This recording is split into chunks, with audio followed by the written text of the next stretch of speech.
አባባ በሚገርም ሁኔታ ዝምታውን ሰበረና ናቲን አንጠለጠለው። ናቲ እንግዲህ ከሚባለው በላይ አባባን እየተፈታተነው ይገኛል። ትሁቴና ተመስገን ደግሞ አባባ ሴት አድርጎ ሲያንጠለጥለው ናቲን ከሚባለው በላይ ደነገጡና በሳቅ እየቀወጡት ይገኛሉ። ትሁቴ በተደጋጋሚ ናቲን ለማስጠንቀቅ ብትሞክርም አሁን ላይ ግን አባባቼ ገብቶ ሲያንጠለጥለው ቲናም ሳትቀር ከት ብላ ሳቀች። እንግዲህ ቲና በሚገርም ሁኔታ አናቱን በትናለት ነበርና እሱም ደግሞ እጅጉን በጣም በሚያሳዝን ሁኔታ የፈነከተ የተመስገን ነው፣ እንደዚህ ያደረገ የተመስገን ነው እያለ የሌለና ያልተፈጠረ ወሬ እያወራ ሳለ አባባም ደግሞ ተመስገን እንዳንተ ባለጌና ወራዳ ሰው አይደለም፣ ቢያንስ ክብር ያለው ሰው ነው፣ ማድረግ ያለበትን ነገር አድርግ። አባዬን በፍጹም እንደዚህ ልንከላከለው አይገባም። ናቲ እኮ ከሚባለው በላይ ራሱንና መስመሩን ስቷል። ስለዚህ አባዬ የፈለገውን ቅጣት ማድረግ ይችላል ብላ ትሁትም ወሰነች። ተመስገን እንግዲህ በተደጋጋሚ በመንገዱ ላይ እየተፈታተነው ያለው ናቲ፣ ስማ እኔ በሁለቱም ብትመጣ ይመቸኛል፣ በጸብም በፍቅርም ማጎረርና ማስመሰል ሳይሆን አድርጌ አሳያለሁ። አርፌ ማትቀመጥ ከሆነ ጠብቀኝ። ለትሁት ስል እንኳን አንተን ቀርቶ አይደለም ያለምን ተራራ አጋፋለሁኝ ብሎ አለው። ናቲ እንግዲህ ጭንቅላቱን በድንጋይ ብላ የበተነችው ቲና ማለት ነው። እንዴት አሳልፈሽ አባዬን ከእስር ቤት ታስወጫለሽ? ያንን ሁላ ገንዘቤን በልተሻል። ገንዘቤን አትበለኝ። ገንዘቡን የከፈልከኝ ለምትፈልገው ስራ ነበር። የምትፈልገውንም ስራ በአግባቡ ሰርቼ አስረክቤያለሁ። ጧት ማታ የተነሳ ስለ ገንዘብ እንድታወራኝ አልፈልግም ብላ ደመደመች። እሱም በጣም በሚገርምና በሚያሳዝን ሁኔታ እንግዲህ ራሱን መቆጣጠር ያቃተው ናቲ ቲና አንስታ በድንጋይ ጭንቅላቱን ፈንክታው ነበርና እየወረጠ ናቲ ወደ ቤት ሄዶ የአባባ ሚስትና አባባ ምን ሆነህ ነው? ምን አግኝተው ነው? አንዱ ጥጋበኛ ፈንክቶኝ እንደዚህም ያደረገ ተመስገን ነው። አባዬ ተመልከት፣ ተመስገን ይሄን ነገር በፍጹም እንደዛ ሊያደርግ አይችልም። ናቴ ያንተን ተንኮል ማሰብና መገመት አያቅትም። ልጁ ባላደረገውና ባልሰራው ነገር ይሄን ያክል ክፉ ነው እንዲባል ማድረግህ ከባድና አደገኛ ነገር ነው ብለው አሉት። አሁንም ተመልሶ ሄደና ቆይ ምንድን ነው ማድረግ ያለብኝ አለ። ከዛ እንግዲህ አባባ ሚስቱን ትውስታዋን እያስታወሰች እንዲሁም ደግሞ ያለፈ ታሪካቸውን አንዳንድ ነገር እያወሩ ሳለ ናቲ በመካከል ገባና አባዬ እኮ የኔን እናት አለሜን በጣም ይወዳት ነበር፣ አለሜ እያለ ይጠራት ነበር፣ ከምታስቢው በላይ ደስ የሚል ጊዜያት አሳልፈው ነበር ብሎ ሲል የአባባ ሚስት ደነገጠችና ፈጠጠች። እኮ ሌላ ሚስት አለ እንዴ? ሌላ ህይወት ጀምረሃል እንዴ? እያለች ስትል አባባም ናቲ የተናገረው ነገር በጣም ስሜቱን ስለጎዳው ራሱን መቆጣጠር አቅቶት አንገቱን ሄዶ ሲጥ አደረገው። ሰላም ውድ የተከበራችሁ የተወደዳችሁ የደሴው አርግ ቤተሰቦች፣ እጅግ በጣም ተወዳጁና በጉጉት ስንጠብቅ የነበረው የትሁቴ ድራማ እንደቀጠለ ይገኛል። ቻናሉን ላይክ፣ ሰብስክራይብ እያደረጋችሁ አበረታቱኝ ማለት ነው። ትሁቴ በመጨረሻ እንግዲህ አባባ ስለመጣላት በጣም ደስ ብሏታል።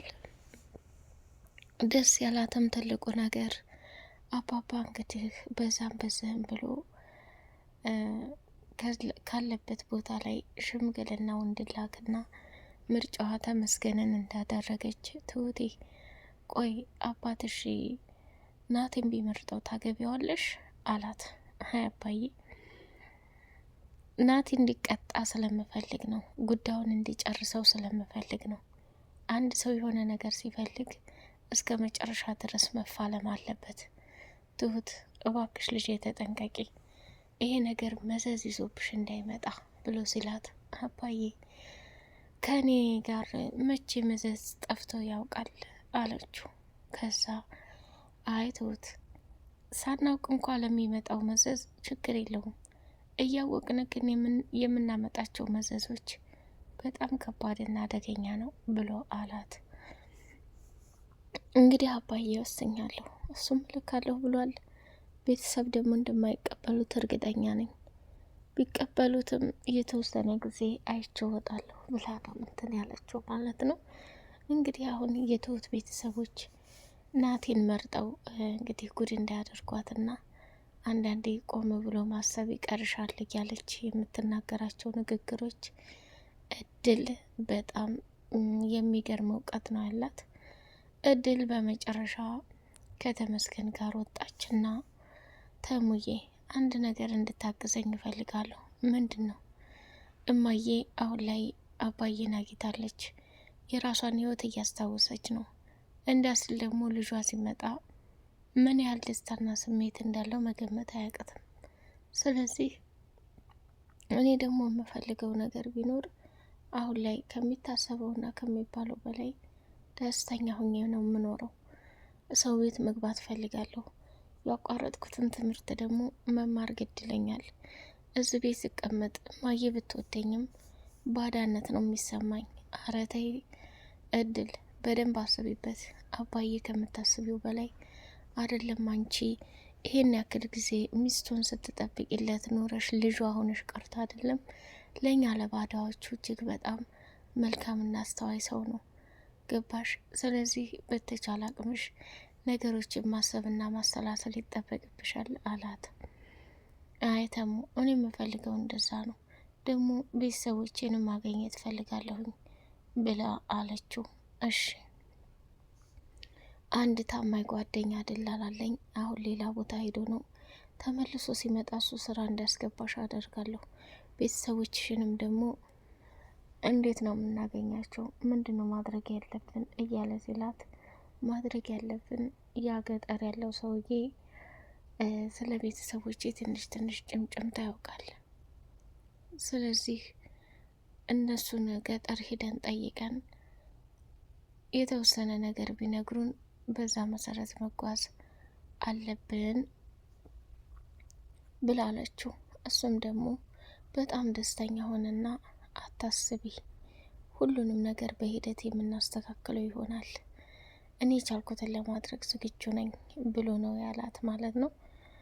እንግዲህ እድል ቤተሰቦቿን ለማግኘት አንዴም አይደለም ብዙ ጊዜ አስባበት ወሰናበት ይሄ ነገር እንዲሆን በጣም ትፈልጋለች ማለት ነው። ሌላው ደግሞ ከሚባለው በላይ እንግዲህ አባባም ከትሁቴ ጋር ቁጭ ብለው ታወሩ በኋላ አባዬ እድል ትንሽ የርቀት ስሜት እንዳይሰማት ቀርበህ ልታወራት፣ ቀርበህ የምትፈልገውን ነገር ልታደርግላት ግድ ይልሃል አለችው። ችግር የለውም ትሁቴ፣ ያው እስከምትለምደኝ ድረስ ሊሆን ይችላል። ምንም ቢሆን የእኔ ውድ ሚስት ለእሷ እናቷ ናት። እዚህ ደረጃ ደረሰቻት እሷ ባትጠብቃት ከፈጣሪ በታች። አሁን ላይ ሙሉ በሙሉ እኮ ገና ማስታወስም አልቻለችም። ሙሉ በሙሉ ስታስታውስ ደግሞ ምናልባት ካሌብም ትዝ ይላት ይሆናል። ስለዚህ እድል እዚህ ቤት ሆና ከእናቷ ጋር አንድ ላይ ብትሆን ደስ ይለኛል ብሎ አባባም ተናገረ። ተመስገን እንግዲህ ከትሁት ጋር ሆኖ እድል ጋር ውጭ ሆኖ ነበርና ተመልሶ ሲመጣ በቅናት አበደች፣ ተቃጠለች። እኔን ለማስቀናትና ለማናደድ ብለህ ከሆነ በጣም ተሳስተሃል አለችው። እንዴት እህቴ ምንድን ነው ችግርሽ? እድል ማለት አንቺ እንደምታስቢው አይነት አስተሳሰብ ያሰበች ሴት አይደለችም። ስለ ቤተሰቦቿ መገኘትና እሰው ቤት መግባት እንዳለባት አንዳንድ ነገሮችን ልናወራ ነው ይሄድ ነው። ቆይ ምን ሆነሻል? አሁን ላይ እኮ እሷ አንቺ እንደ እህት ልትቀርቢያት ግድ ይላል። ምክንያቱም እማዬ ትውስታዋ ሲመለስ በትውስታዋ ውስጥ እድል እንደሌለች ስትነገር ከ12 ዓመት በላይ አብራት የኖረች ሴትዮ የሆነ ተወት ስታረጋት ስሜቱ ምን ያህል እንደሆን አልገባሽም እንዴ? ታይ እንጂ ትሁቴ። አሁን ወዴት ልትሄጂ ነው? ወደ ሱቅ እቃ ልገዛ። በቃ ነይ አብረን እንሄድ አለና እቅፍ አድርጓት ይዟት ሄደ። እሷም በጣም ደስ አላት። የአባባ ሚስት እንግዲህ እድሌ አንቺ ለእኔ ልጅ ነሽ። የዛን ህጻን ልጅ በሆንሽ ጊዜ እድላዊት ብዬ ስም ያወጣሁልሽ እኔ ነኝ። እማዬ እየወደድኩሽ መለየት ለእኔ በጣም ከባድ ነው። አሁን ያሰብኩት ነገር ቢኖር እሰው ቤት እየገባው ስራ እየሰራው ትምህርቴን መማር ቤተሰቦችን እኔ መፈለግ እንዳለብኝ ነው። ጠላሽኝ እንደኔ ልጅ ማስታወሴን በጭራሽ ወደድሽው አይመስለኝም ብላ አለቻት። አይማይ ህይወት በጣም ተገላቢጦሽ ናት። ለአንደኛው ደስታ፣ ለአንደኛው ሰላም፣ ለአንደኛው ጥሩ ነገር ስትሰጥ፣ ለአንዳንዶቻችን ደግሞ ደስ የማይል ነገር ታደርጋለች ብላ አለቻት። ተይ ልጄ እድላችንን በዚህ ልክ ማማረር የለብንም። ህይወት እንደውም ዛሬ አስለቅሳሽ ነገ ጥሩ ነገር ልትክስሽ መሆኑን ማመን አለብሽ አለቻት። እሺ እማዬ እንደዛ ካልሽ ችግር የለውም እኔ አንቺ ያልሽውን በሙሉ እቀበላለሁ ብላ እድልም የእናቷን ንግግር ከሰማች በኋላ ከዛ ቦታ ተነሳችና ውጭ ቁጭ አለች። የአባባ ሚስት ተከትላ ሄደችና ቆይ ሁሌ ብቻሽን እየተቀመሽ ብቸኛ ነኝ አፈልጉኝም ለኔ ቦታ ያለሽም ታያለሽ። እኔ ቶሎ ቤት ማንም የለም። አባባ እንደሆነ በጣም መልካም ጥሩ ሰው እንደሆነ አውቃለሁ፣ ግን አላደል ያንቺንም ጊዜ እንትን ማለት የለብኝም ብሎ ተናገረ። ከዛ አረ ባክሽ ባክሽ ታይ እንደዛ አትበይ፣ ምንም ቢፈጠር ምንም አንቺ እጅጉን በጣም መልካምና ጥሩ ሴት ነሽ። ከዚህ በኋላ እንድትይ አልፈልግም ብላ ነው የተናገረችው ማለት ነው። እንግዲህ በጣም የሚያሳዝንና የሚገርም ነገር ነው። እንግዲህ የአባባ ሚስት ምግብ ሰርታ እድልም እዛው ምግብ እየበላች አባባ ምግቡን ሲቀምሰው ልክ እንደ ድሮ ጣዕሙ ያልተቀየረ ባለሙያ የኔ አበባ እየተባባሉ ምግባቸውን ሲጎራረሱ እድልም የቤተሰባዊ ስሜት ፍቅር ተሰማትና የመብላት ፍላጎቷን አቁማ ቀረች። ቲና እንግዲህ አባባን በሚገርምና በሚደንቅ ሁኔታ ካለበት ቦታ ላይ ከተመስገን ጋር ተነጋግራ ወደ ቤት አምጥተዋለች። አባዬ እመነኝ፣ እኔ ላንተ መቼም ቢሆን ክፉ ነገር አላደርግም። አሁን ላይ የያዝኩት ስራ ግን ተናቴ የበሰልኩኝ ሞላጫ መሆኔ ማወቅ አለባችሁ ብላ ተናገረች ማለት ነው። ቲና እስካሁን ለሰራችው ግፍና መከራ አባባን እየከፈለች ትገኛለች። በቀጣይ ፓርት በጉጉት እስከምንገናኝ ቻናሉን ላይክ፣ ሰብስክራይብ ያደረጋችሁ ለምታበረታቱኝ አመሰግናለሁ። ከአሁን በኋላ እንግዲህ ካሌብ ይመጣል። ካሌብና ቲናም ታርቀው አንድ ላይ እንደሚሆኑ ግልጽ ነው። ትሁትና ተመስገንም እንደሚጋቡ ናቲ እቅዱ ሁላ ገደል ገብቶ እንደሚያለቅስ የምናይ ይሆናል። በቀጣይ ፓርት እስከምንገናኝ ሰላም ለሀገራችን።